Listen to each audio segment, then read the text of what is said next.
What if one moment completely changed the direction of your life? Today's guest knows exactly what that's like. Chris Woods was building a successful career at Google while attending Harvard when a life threatening medical emergency forced him to stop and rethink everything. Instead of letting that experience define him, he turned it into a new mission. Today, Chris is an executive coach, speaker, and author who helps leaders overcome fear, discover their strengths, and become the most authentic version of themselves. His message is simple but powerful.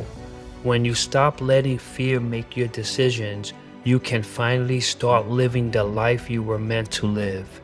Please join me in welcoming Chris Woods. Let's get into it. Hello, Chris, and thank you for joining the Influence Exchange today. How are you? I'm great, thanks. I'm really excited to be here. Thanks again for having me on your show. Absolutely. Thank you for joining. And I'm excited as well to talk about so much today. Chris, I want to dive right in and talk about in your 40s, you were in the middle of a highly successful career, and then something happened. Before we talk about that, let's dive in and talk about who was Chris Woods prior to that day. So, as a guy that grew up in a tough area of Boston, I'm the youngest of five. My dad died when I was two. My mom went in to wake him up and he was dead in the bed. So, she had never worked. She had to get a driver's license and then start to work. So, she did what she could and she cleaned motel rooms all around Boston. So, she modeled for me what resilience really meant. So grew up blue collar, but was always gifted with some intelligence, and then was doing pretty well in professional career. I was in New York for 10 years. I worked for Sony, did my MBA at NYU, was eventually recruited by Google to then help them build out their Cambridge, Massachusetts office, and then had gotten into Harvard University, their mid-career Masters of Public Administration program. And so I was going to Harvard while I was working for Google when I was 40 years old. Sure. That's amazing. A huge accomplishment, especially at a young age that you learn resilience. Resilience, it's super important. So I'm happy that you succeeded. It's awesome. All right. So you got your career. You are an amazing entrepreneur today. So let's dive right in and talk a little bit about Chris and the work you do. Let's talk about it. Yeah, so it really comes now, and it all kind of traces back to the point where we left on that last part of the conversation when you alluded to something crazy happening next to you. So when I was working for Google and going to Harvard, I flatlined in the hospital. I got bitten by a tick and came up with cardiac Lyme disease. So I was rushed into the hospital and flatlined in there for about a minute and 4 seconds. So they brought me back with the paddles, kept me in the hospital for quite some time, and then installed a pacemaker in my chest, and then eradicated the cardiac Lyme disease. And then told me, God willing, you have another 45 to 50 years ahead of you. So it ended up then being the question, what do I do with the next 45 or 50 years? Exactly. So it's now been my, kind of mission over that time to get to the core of, what was other things that were holding me back, and to really, double down on the things that I'm good at. So that then has become the foundation of how I train my clients. So I run an executive coaching practice now, and it really starts with helping them identify I would say, the limiting fears that hold them back from being the authentic, themselves, as well as then identifying the real strengths that they have. And I always tell them I want them to be playing full offense on their strengths as opposed to playing defense on their weaknesses. Yeah, I love that. So let's rewind a little bit because we're going to dive in exactly about your work and what you do. But you woke up that day in the hospital. Why didn't you give up? What made you say, I'm done with the corporate world and I want to do my own thing? Well, it ended up being a little bit of a process. So it didn't end up just saying, to heck with this, I'm done. It was more like, okay, so now I've been given the gift of another 40 or 50 years. How do I want to live that? And so it kicked off kind of some introspection, is like, how do I want to do it differently going forward? And Sure. so I did end up spending the next 3 years still at Google, but in different roles. They sent me over to London on a global leader rotation program, and did a lot of work with my executive coach who I had at Google. And one of the things she worked with me on is this thing called the Clifton Strength Finders, which you and Sure. your audience probably are aware of. And when it identified the things that I'm really good at, it really kept reiterating that I wanted to be in more of an entrepreneurial or startup type environment. And when I had first joined Google, it was more kind of early stages. And then in later days, it became more of this kind of like structured corporate. So it set me down off this path that I'm like, all right, so what do I want to do to make it feel like I can have more impact? So that's how I've been doing more entrepreneurial as well as turnaround related gigs for the last, now it's been coming up on, 15 years since the flatline happened. Sure. I love it.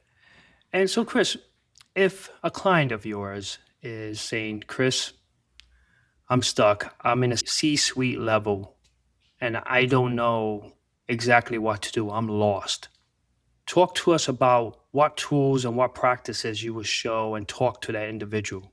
Yeah. So the first thing I say on that is oftentimes that just reflects a disconnect Sure. of, and it happened to me and it happens to a lot of people, is that you end up on this path and this trajectory that you've set either because that's what the 15-year-old version of you said you wanted to do, Yeah. or, it's family, it's parents, it's your friends, it's society, you're doing the things that you think you should. And then you get to the point where you're doing well and you're like, wow, I can't disrupt this, Hmm. but then it feels like something's really off. And one of the things that I found with myself and that I find oftentimes with people is that they're out of alignment, right? So Hmm. we always say in as it relates to alignment, is like, let's find the point that it's off. And so I always start with this one question for people, and I always recommend anybody use this. And I've adopted it from a British guy named Peter Crone, and he's kind of Okay. a life coach and spiritual guru. And he asks the question as a start: who would you be in the absence of your concerns? Right. And I love the way he phrases it. It's not like, what would you do if you know you couldn't fail? It's, Sure. who would you be in the absence of your concerns? And I love on that because it's actually, it conjures up the feeling, right? You're like, well, if I wasn't worrying about these things, or if I felt like I was more aligned, this is Right. how it would feel. And I'm like, okay, so that's how it feels. What would you be doing? And then I always encourage people to do that first and then do it progressively, ask themselves the same question over a course of a few days and write down the answers. And what ends up coming out from a lot of times with people who are feeling, out of alignment and Sure. disconnected, is that they'd be like, I'd be living my life differently. And either they not necessarily would blow their lives up, but there'd be parts of their lives that would be running differently. And I Yeah. use that as really the first step. And then the second step that I do with people is around their strengths. Because oftentimes when people feel disconnected or misaligned on these things, it's because they're doing a job and they're getting paid and they're doing okay, but it's not really playing to their strengths. And Yeah. if you take a Clifton Strength Finder, you're able to look at and then map it against how you're currently, living your career. Oftentimes it'll show some real disconnect, that you're Sure. doing things that I say that are kind of like grinding, that you're doing, like, you could get by and you can do it, but the best you're going to be is average and it doesn't really get you going. So how do we then start getting you mapped towards the version of you that has less concerns and the version of you that's playing more, offense on your strengths than, I say, defense on your weaknesses, or even just like living in mediocrity? Yeah. And Chris, is it important to, as anyone, a leader, a C suite executive, or just the average employee, is it important to journal? And if also working as a team, because there's people sometimes that they want to take the credibility for themselves. And to me, that's not positive culture in any environment you work in. So for that, those individuals, Chris, that's probably saying to themselves, I just want to take the credibility for myself. Maybe I could get that promotion. What is your advice? So that'd be one of those things that I would caution people about the way they communicate it. Sure. Because if I were in that role as their leader and someone on my team came up and wanted to have a conversation with me about feeling like someone on the other on also on the team was maybe taking credit for them, Sure. um, I would recommend picking your spots on that and have specific concrete examples.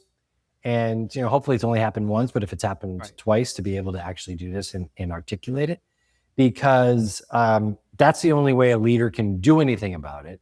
And to be able to then construct it in a way that it's built on facts as opposed to opinion Sure. makes it easier for the leader, first off, for you to have credibility with the leader. And Right. secondly, for the leader to do anything about it because it's actually documented.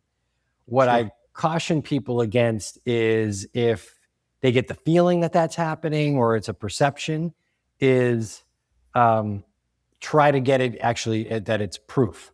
because it's a lot easier for something to be remedied if it's documented than if it's something that's just a feeling. Sure. And micromanagement. To me, that's a huge no-no.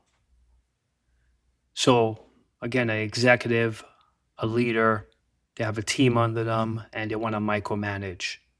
If someone is listening and watching this episode, Chris, tell us in your words, why shouldn't someone micromanage?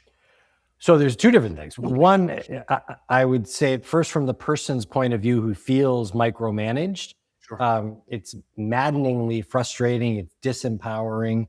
It's not going to help them grow. It's absolutely a reflection on the manager or leader who's doing the micromanaging, and that's oftentimes coming from either a place of insecurity or it can sometimes be a blind spot. So I would recommend on something like that, that again, being able to have an honest conversation with, your leader, your boss, if you feel like that's what they're doing, and to have real data points. So again, what I always say to people is in a work space, Sure. sure, feelings are important, but to have an actual business conversation needs to be backed up by data points and specific Right. things for documentation points, as well as to be able to illuminate it. Because sometimes it happens that that leader who tends to micromanage, that could be a blind spot, that they don't know that they do that. That's fear. That's their, that's the way that they operate. So you could be bringing something to their attention that they didn't know before. And so I would then always recommend that is try to assume positive intent or just a blind spot. But once you've then communicated that and given some real data points behind it, if it continues, then you actually then have something you can do about it. You can engage in the conversation again, as well as there's other ways to potentially escalate it. But I would always try to err on the side of communication with documentation. Sure. And I can understand that. And I could definitely relate, Chris, because having a communication with the individual, I think it brings the two parties together because they talking out their problems or why my boss is micromanaging me. They could work it out to make the work-life balance a little better. For sure. And then hopefully Yeah. it does. And that's really Right. the only way that you can remedy it.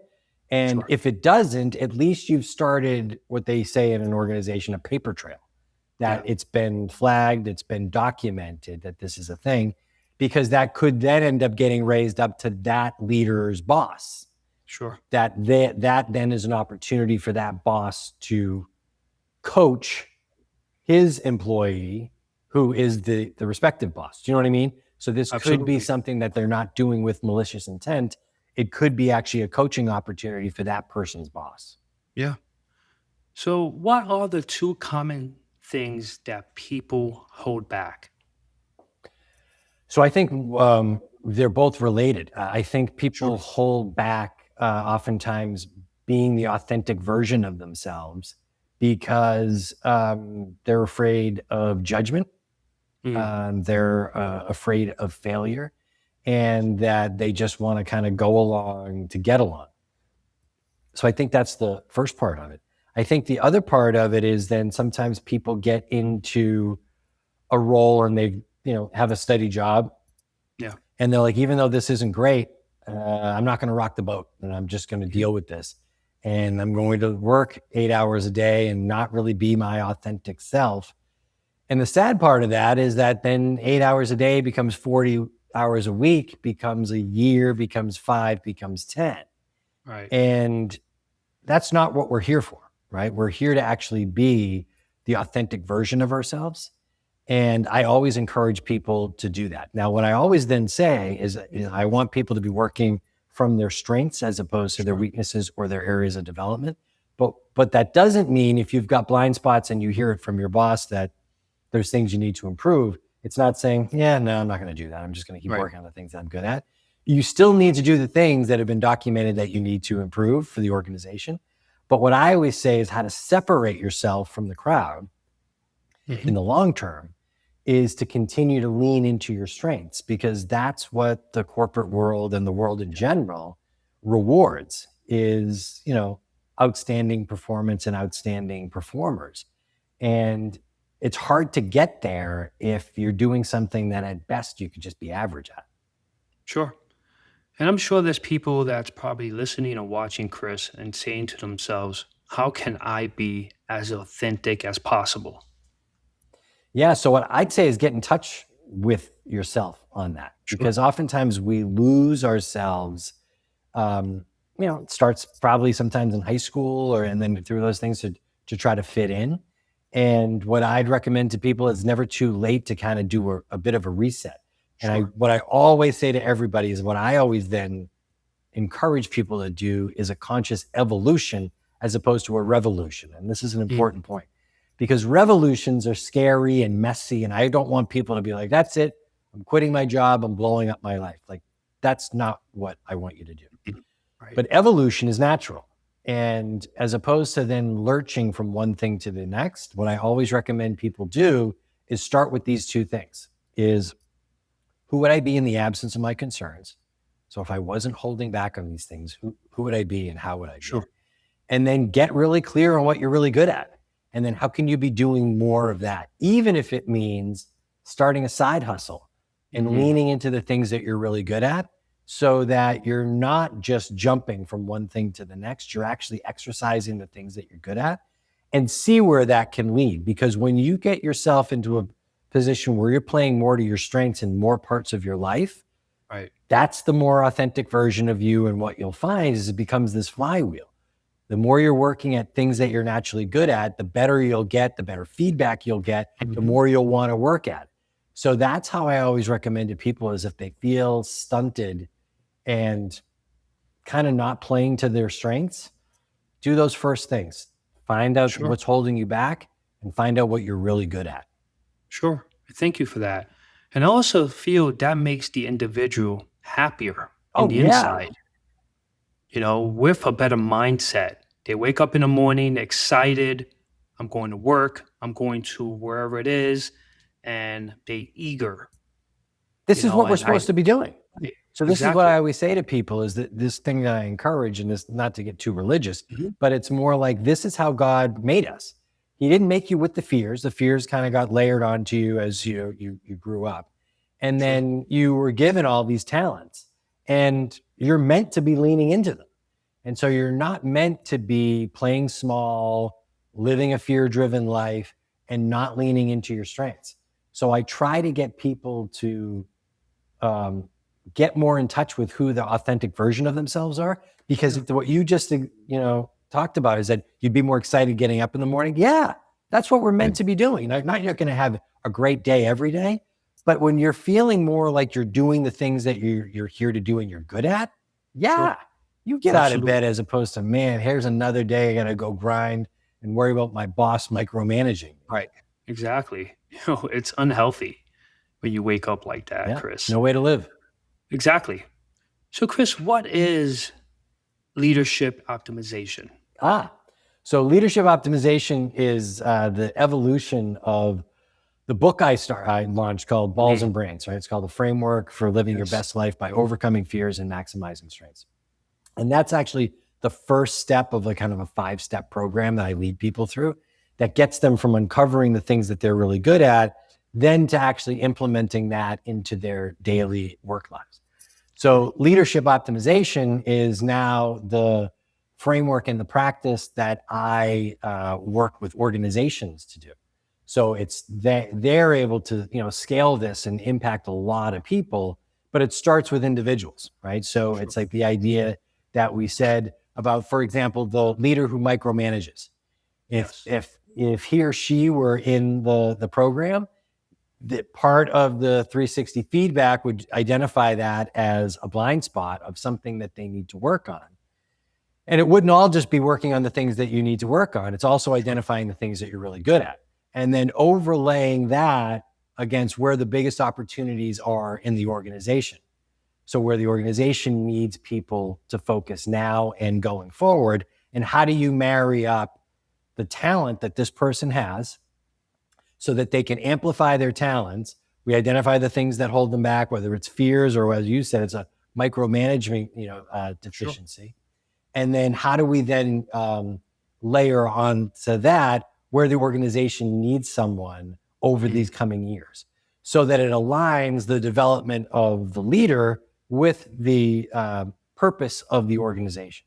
So what I do when I work with companies on that is they're already doing leadership development programs. Sure. They're already, doing coaching or training. Is how do we do it in a more intelligent way so that we can help the individual become a more authentic version of themselves Right. and in turn have that maximize value for the organization.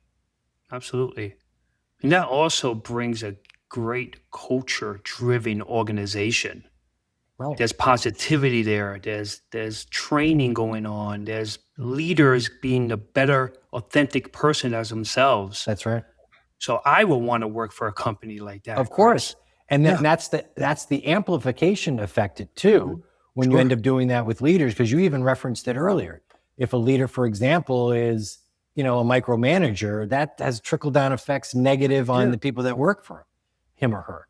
But, correspondingly, if you can get the person to stop doing that and lean into the things that he or she are really good at, that Sure. has an amplification effect on the whole team. So that's really what it's meant to be, is that it's optimizing the leaders, Mhm. which then optimizes their teams, which then optimizes the organization. Sure. Love it. Chris, you mentioned your book, Balls and Brains. So what inspired you to publish your book? Yeah. So I wanted to all my clients up until recently were all through referrals. People Sure. just work with me and then they recommend other people. And I was like, I'd like to be able to communicate some of the stuff that I do to a wider audience. And the foundation, as I've mentioned to you, how I always work with people is to help them, gain an awareness around the things that hold them back, fear driven wise, and then gain an awareness of the strengths that they have that they're not playing full offense on. And so I wanted to do this as an opportunity to get this message in front of, frankly, younger men who were just starting out their career. And it was Sure. like, how would I write the book that I wish I had when I was in my 20s or early Yeah. 30s? And so I called it Balls and Brains because it's an attention grabbing name in this Yeah. day and age of short attention spans. But that's the idea, is the balls part of it is gaining an awareness of your fears so you can overcome them. And the brains part of it is not about being smart or in school. It's about gaining an awareness about what you're really smart at. I mean, what you're really good at, so that you're putting your efforts against the things that you're good at. So you get a real return on your investment, as opposed to, Mhm. as I said before, you're just kind of grinding and like, man, when can I retire? Sure. So, Chris, what is success to you? So for me now, it's positively impacting as many people's lives as possible. Yeah. So that's what I do now. I initially started off with the coaching and now with this leadership optimization where I can do it with organizations, which scales, right? So then there's hundreds of people and then eventually thousands, and ideally up to millions of people. And can I help people and then companies succeed by letting individuals unlock their full potential. So what's the fears that holds them back? What are the talents that they have that they're not leveraging? And if we can get them to maximize what they're doing, as you said, they're excited, they want to go to work, that becomes this flywheel of an energy in an organization. It drives increase in performance for an organization and then all the people that work there. So that's success for me, is to be able to do that and see the impact it has on people who actually want to get up and go to work in the morning. Yeah. There's millions of people, Chris, that, like we spoke about, that's scared, they have fear, and they have this job that they're not motivated.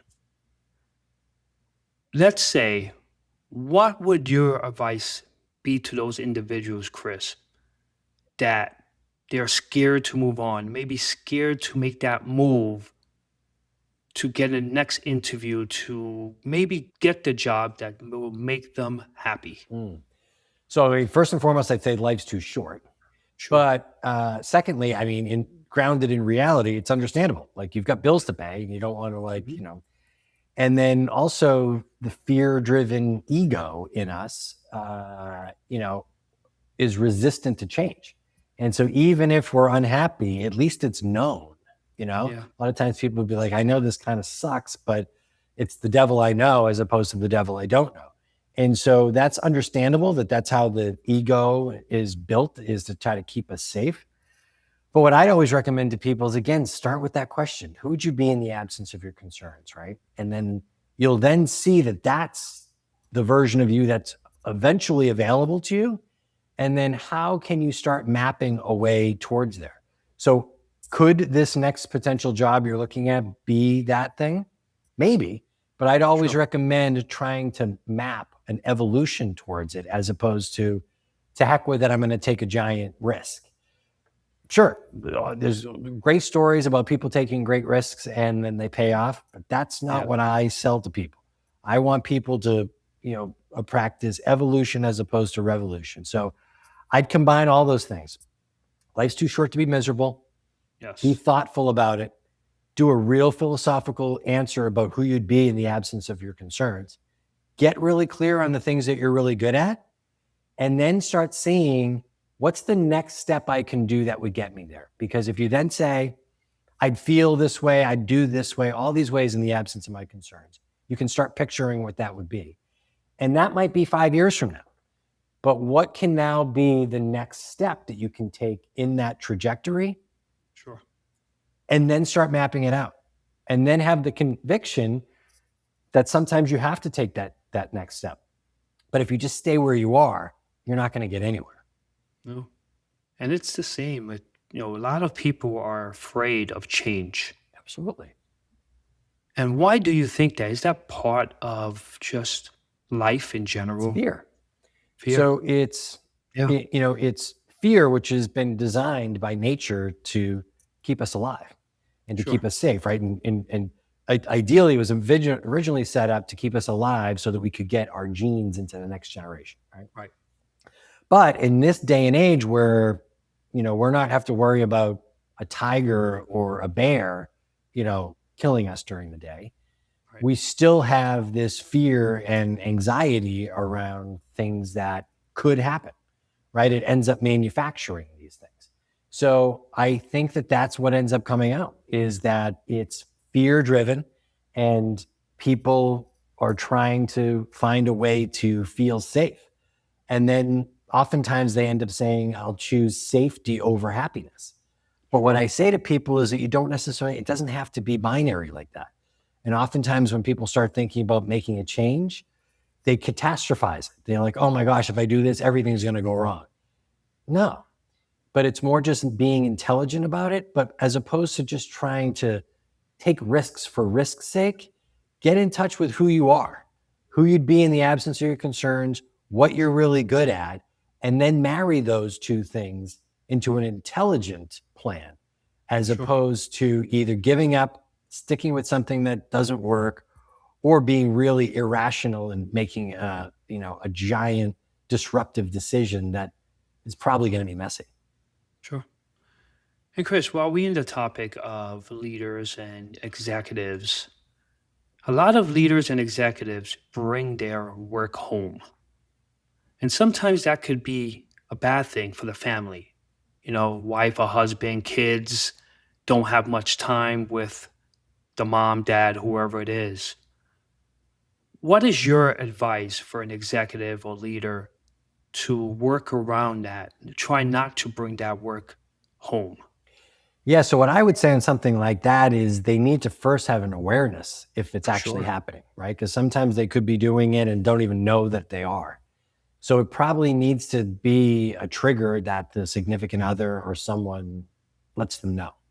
And so that's the first thing, because sometimes there's blind spots that they don't even know that they're doing it. Sure. And then what I would recommend to people on those things is to try to do a zoom out on it. And what I always say is that, like, the things that you're bringing home with you, is it going to matter in 5 years, right? But is your relationship at home going to matter? And particularly if you've got kids at home, they're going to be Right. 5 years older 5 years from Exactly. now. Is the idea of trying to be present, at home in those things. So oftentimes that happens as part of a whole kind of 360 review on it. Is oftentimes people will equate their jobs and their job success to their identity, that Sure. that's really all, feeling like that's all they are. But to be able to put up a mirror in front of them and be like, that's not who you are. Because if you were even to lose your job tomorrow, sure, it would suck, and you'd have bills to pay and all those things, but you'd still be you. And let's actually get you in touch with who that person is, so that you can live in alignment, which is the thing I'm always talking about, is And alignment on these things. And I think a lot of times the people who bring their work home with them, those are bad habits that start early. And until they get a point that they recognize it and then work with someone to, and actually have an interest and a commitment to improve it, that's the only way it's going to improve. But it sure. can. And I've seen it happen a million times, but it actually has to start with awareness, and it has to start with somebody actually wanting to make that change. I love that. Misalignment. What are the warning signs for an individual to say, okay, misalignment, it's happening? What should that individual do? So misalignment often shows up as anxiety, Sure. anger, exhaustion, Mm. not sleeping.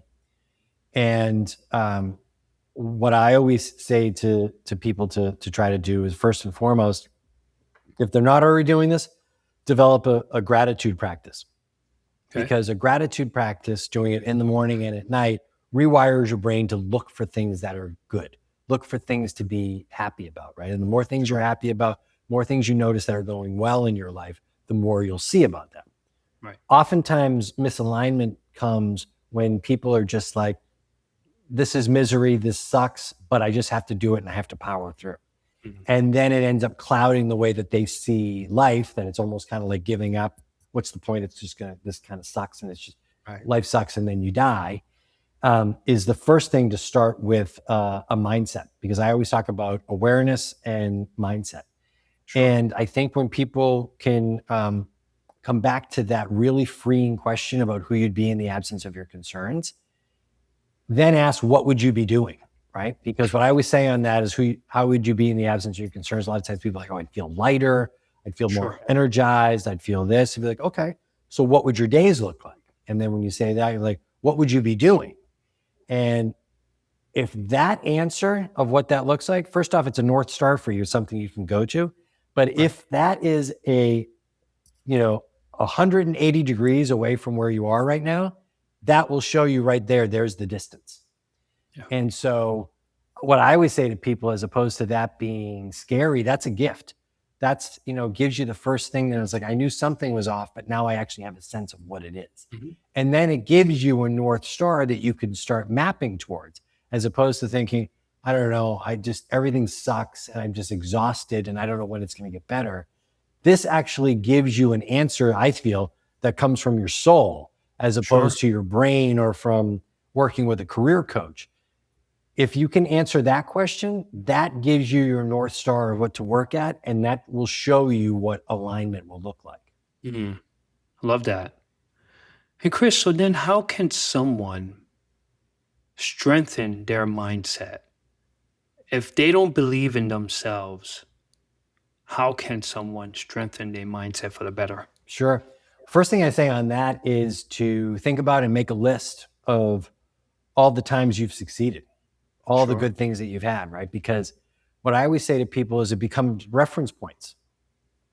And it's one of the things I even say in balls and brains is when I Yep. say about balls, oftentimes what I say is that it's an inside job. Is that if somebody, and I wrote the book mostly for guys, but I'm like, Sure. if a guy thinks another guy has balls, I would ask them like, why? And they're like, Right. oh, well, he can get up and speak in front of like 1,000 people, and it doesn't really, concern him. And I'm like, that shows me that that's something that's a fear to you, right? Sure. Because for him, he's just like, this doesn't take balls. This is just the way that I am. And so, what I always then say to people is, that's how you can identify, you know, what's happening internally is to be able to compare it to how you're interpreting outside, because it's an Sure. inside job. So I get back to that to people. Is that like, I don't know, I'm going to fail about this, or I failed a lot. I'm like, sure, we've all failed a lot. Let's actually make a list of all the things that you have done well at. Right. Let's make a list of all the things you're really good at, make the times you've succeeded, all the Sure. things that you've done that you'd be proud of, that other people would be like, holy mackerel, I can't believe he or she was able to do Yep. that, right? And when you end up changing that, it becomes, you're just reminding your brain, when you ask me about mindset, you're reminding yourself, you're like, oh, this isn't me just trying to have like a positive mental attitude. This is me actually remembering the feeling and the experience of me succeeding and doing things that are impressive. And so that ends up becoming a point of reference that I always get people to go back to, is that even when I'm in coaching, when people are talking Sure. about something they want to do, I'm like, so when have you done something else like this? Even if it's not the exact same thing, or if I'd say, what would be the feeling when that happened? Be Yeah. like, oh, I feel like so proud of myself. Like, okay, so when have you felt proud of yourself? And what did that feel like? Right. And so what I always say to people is to be able to get in touch with what that feeling is, that you felt it before. And it's like, you don't have to wait for that to happen to have that feeling again. And Mhm. from the feeling comes the belief. And it's not like you're BSing yourself. You're like, yeah, I can do this. I've done it before. Right. Exactly. Yeah. Sorry, I used It's all too right. many hands. Got I'm excited. excited. I always do. But Chris, Chris, when I may come through a negative thought or something not positive, I journal and I go to my iPhone and I go to notes and I go and I say to myself, this is what makes me happy. This is who I am. I'm not perfect, but reading these notes that I created maybe a month ago, 2 months ago, yesterday, will make my mindset much better. Mm-hmm. That's really smart. It's really smart to do that, and to do that on your phone, which is always with you, right? So that when Sure. the thoughts come up and the motivation comes up, you can capture them. But then also when you need to see them again, it's on Mhm. you. So I Right. always support people doing that. I think that's a brilliant and very effective technique. Sure. Hey, Chris, what's the best advice you ever received? I'd say remember that life is 10% what happens to you and 90% how you respond to it. So it's not how you react to it, right? Right. Reaction is just kind of like knee jerk, and that's not what we want you to be Sure. doing. But we always have a choice in our response to any external, stimulant. Mhm. So that's what I always say to people, that that's the best thing I ever learned, is that, I mean, you can think about it. Like when my dad died, when my mom went in to wake him up, she could have Yeah. just completely crumbled and like, Sure. you know, who knows what would have happened to the rest of the family. But she couldn't do anything about that. But her reaction, her response was, I got to get a driver's license, I got to get a Right. job, and I'm going to do these things. And so I think that's the exact same thing that happens to anybody. And like, it always reminds me. So I was in sales for years. I was a chief Sure. revenue officer. And there's a funny anecdote about mindset as relates to sales, is that two salespeople for a shoe company were sent to some like remote area, and they both get there and look at at the village and the town, and there's like hundreds and thousands of people running around and nobody's wearing shoes, right? Yeah. And so the first guy with the negative mindset calls back to his boss and says, "This is a terrible market. Nobody wears shoes here," right? Whereas the other guy, seeing the exact same thing, says, "This is an unbelievable market. Nobody wears shoes here yet," right? And so it's the exact same thing. It's just how you perceive it. So I think that ends up becoming the real power of it. And I think that that's really the biggest thing to learn is like life's 10% what happens to you and 90% how you choose to respond to it. I love that. So, any audience that's listening to this episode, Chris has a great picture frame behind him, and it's titled Goodwill Hunting. And Chris, there's a meaning behind it. I want to hear your meaning behind the title Goodwill Hunting, which is a movie actually.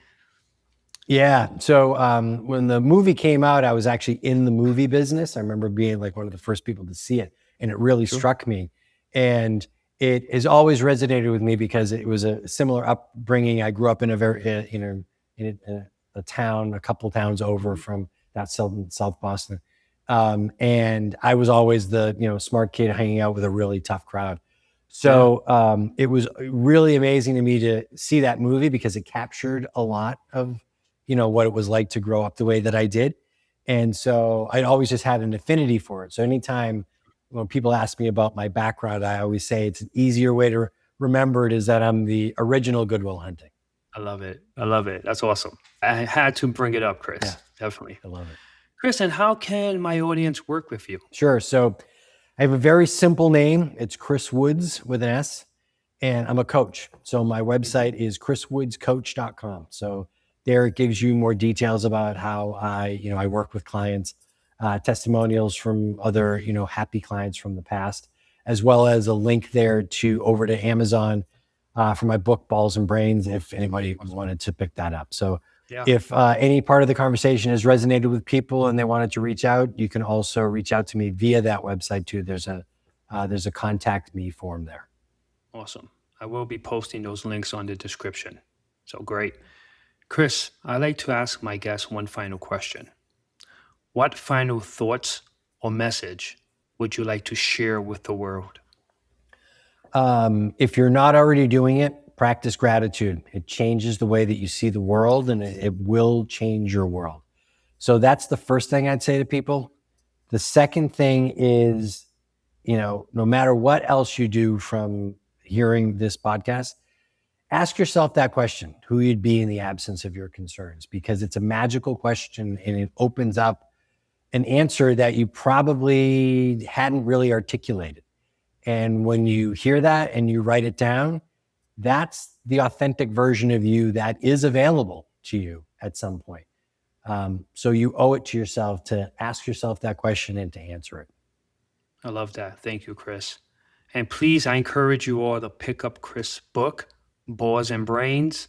It's on Amazon. It's available to purchase. Chris, my friend, it's been a pleasure. Thank you so much for coming on the Influence Exchange. I appreciate it. Thanks for having me. I really enjoyed our conversation. Anytime. Take care. Before I go, I just want to say thank you. Thank you for pressing play.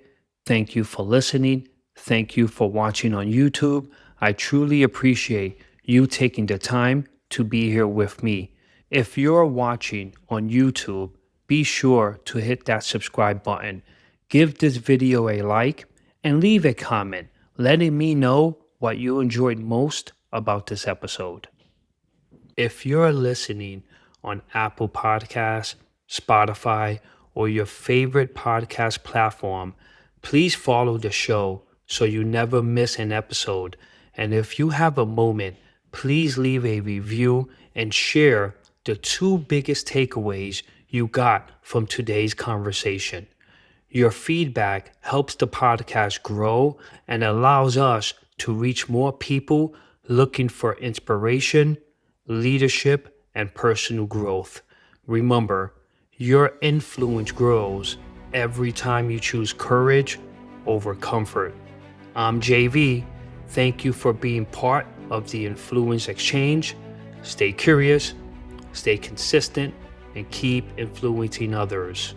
If you enjoyed this episode, I also encourage you to check out my 2 solo episodes, Red Flag or Green Flag Part 1, Episode 18, and Red Flag or Green Flag Part 2, Episode 34.